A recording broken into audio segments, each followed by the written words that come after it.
Previously in the shadows beneath St. Helena's Academy, Amara was dragged into the breathing tunnels beneath the school where the creature wearing Elias's bracelet, something half him, half something else, saved her from the monstrous entity embedded in the earth known as the Forgotten. After escaping back through a maintenance door with the help of a terrified student, Amara learned the teachers had already erased her from existence, just like they did Elias. Now the school no longer remembers she exists. The creature has freed her with Elias's bracelet in her hand, and something in the walls is stirring, hungrier than ever. And now, episode 3 begins the moment Amara steps back into St. Helena's, where forgetting is more dangerous than remembering. Amara didn't breathe for nearly 10 seconds after stepping into the hallway. The school looked exactly the same. Bright lights, echoing lockers, students hustling in a noisy river of uniforms, but something was wrong in the air. It felt thinner, hollow, like a stage set pretending to be a school. The student who had rescued her, jittery and pale, scanned left and right. "Where do we go?" they whispered. Amara didn't answer right away. She tightened her grip on Elias's bracelet until the thread bit into her palm.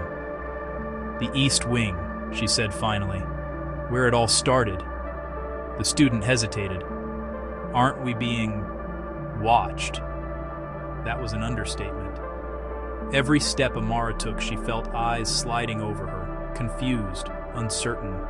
People glanced at her as if their brains were trying to remember something they used to know, but the memory slipped away too fast. A teacher walked past her, smiled politely, and froze mid-stride. Their face twitched, twisting in momentary confusion. "Do you belong here?" the teacher asked. Amara's stomach turned to ice. The student tugged her sleeve urgently. "Go." They slipped down the corridor before the teacher's brain could process the question. Amara ducked behind a row of tall trophy cases where the morning sun sparkled off old awards won long before she was born. Her name was missing from every team roster. Her picture was not in a single photo. It was as if she had never attended St. Helena's at all. She approached the East Wing staircase, the same cold steps she had descended before finding the creature, and paused. The air was colder here, wet, tasting faintly of iron. The student beside her shivered. "I don't like this," they said. "Everything feels thinner." Amara didn't respond. She felt it too, like reality itself wore patches where you could poke a finger through and touch the void beneath. She pushed open the door leading to the stairwell. The light flickered, once, twice, then steadied with a faint hum. 1 step, 2 steps. Each footfall echoed too loudly, as if the stairwell were far larger inside than outside. Halfway down the staircase, Amara froze. A whisper drifted up from below, soft, faint, familiar. "Amara." Her breath hitched. Elias's voice. The student grabbed her arm. "Do not go toward that. It isn't him."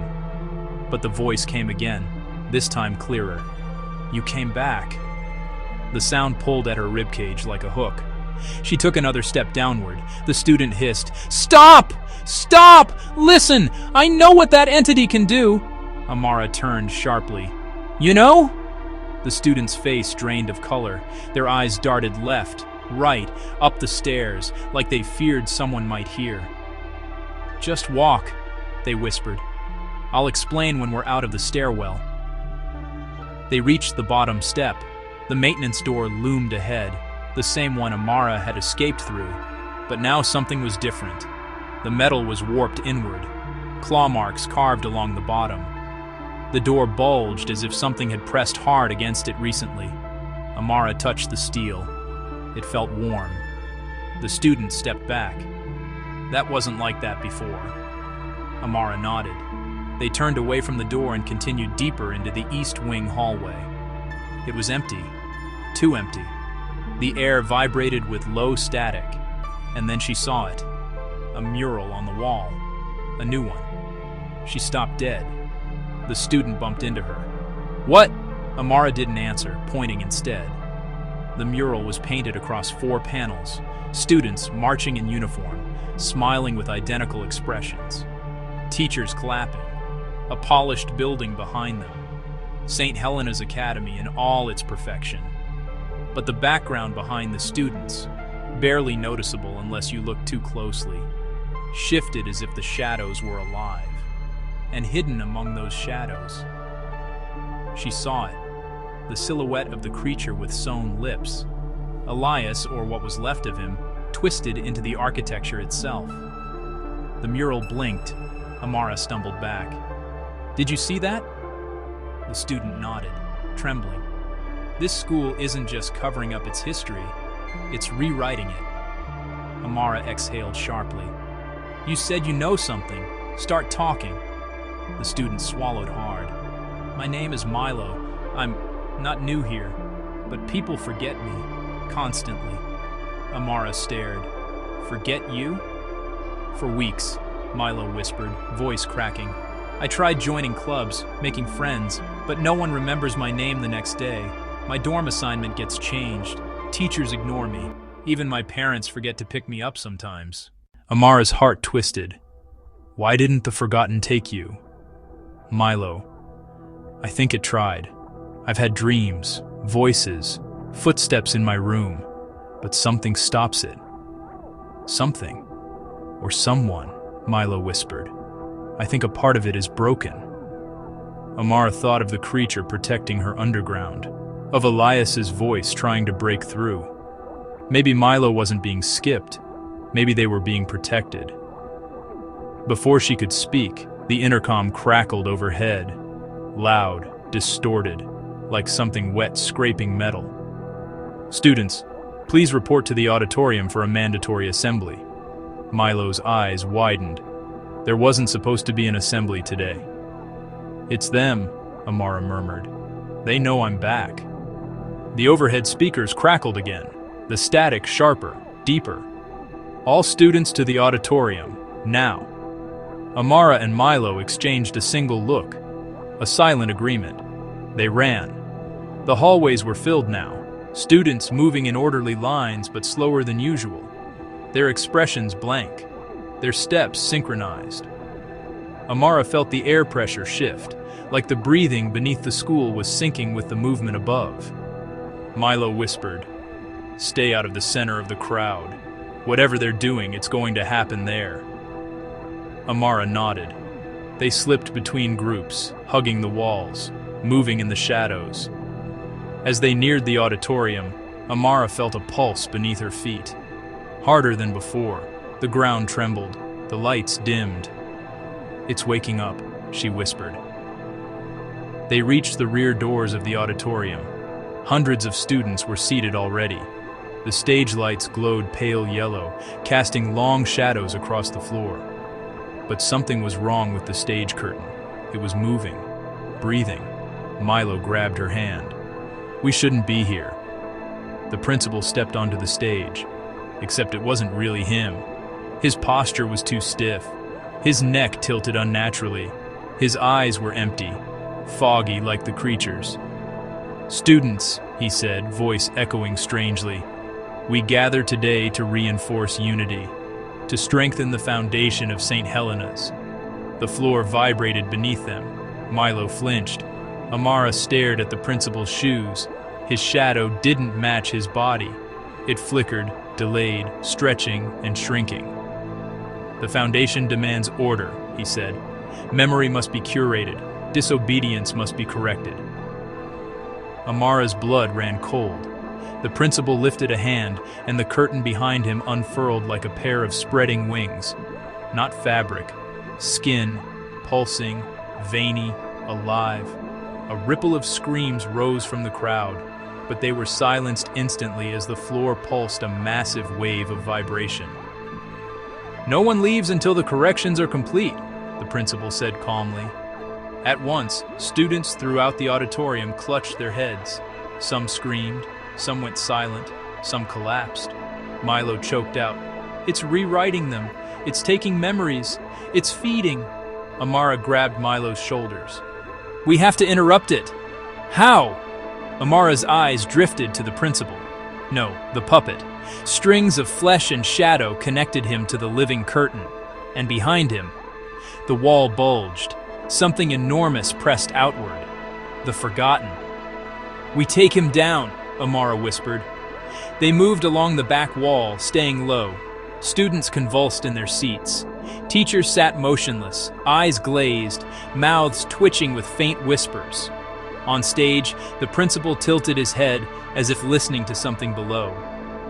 "She's here," he said softly. The whisper slithered through the auditorium. "Amara," Milo cursed under their breath. "It can sense you." "Good," she whispered. "I want it to." The curtain behind the principal peeled back slightly, revealing something like a gaping maw in the wall. A tunnel leading downward, deep, dark, throbbing with red light. A direct passage to the Forgotten. Amara's heart hammered. This was it. A direct path. A chance to find Elias. To end this. She stepped out from behind the last row of seats, directly into the aisle. The principal's head snapped toward her instantly. Hundreds of eyes followed. Milo hissed, "What are you doing?" "Finishing this." Amara walked forward, each step bold, defiant. "You should not exist," he said, voice layered with hundreds of whispers. "You were already forgotten." Holding up the bracelet, Amara said, "Then remember this." The principal recoiled as if struck. The entire auditorium shook violently. The curtain shrieked, a sound like tearing metal and screaming wind. Students collapsed, covering their ears. The ground split open beneath the stage, revealing deep fissures glowing with red light. The principal lunged. Milo screamed, "Move!" Amara dodged as the principal's arm whipped past her, unnaturally long, bending at grotesque angles. She grabbed a fallen microphone stand and swung. It struck the principal's head with a sickening crack. Standing up, the principal lunged again, this time for Milo. Amara screamed, "No!" But before she could reach them, Milo was grabbed, lifted off the floor by the principal's shadow-twisted hand. Milo kicked, fought, clawed, but their body began to go limp. The principal whispered into Milo's face, "You were never meant to be remembered." Milo's voice came out in a tiny, broken sound. "Amara!" Rage exploded inside her, pure, burning. She hurled the microphone stand like a spear. It pierced the principal's torso. The shadow flesh split open. Black fluid sprayed. Milo dropped to the floor, gasping. The principal staggered backward, right into the living curtain. It absorbed him instantly. The curtain rippled, pulsed, and then a groan thundered through the auditorium as the tunnel behind it widened. The Forgotten was emerging. Milo. "Amara, we need to run." "Run!" Amara. "No, we're going down there." Milo. "Are you insane?" Narrator. And far below, in the red glow, she saw him, Elias, or what was left of him. He wasn't alone. Narrator. A colossal eye opened in the stone. It rolled upward, locked on her. Milo. "If we go in there, we don't come back." Amara. "I'm already gone." Narrator. The auditorium trembled violently. The students were beginning to rise, slowly, mechanically, empty-eyed. The Forgotten was trying to take them all. Milo. "If we go down, we go together." Narrator. Then she stepped onto the stage. The heat from the tunnel melted the air. The Forgotten. Voice. "Come." Narrator. Amara took a single step into the red-lit descent, and the entire tunnel system pulsed in anticipation. Milo. "We're not ready for this." Amara. "Neither is it." Narrator. The tunnel roared, the eye widened. Elias's silhouette twitched. The entrance slammed shut behind them. Narrator. Final. To be continued in Episode 4.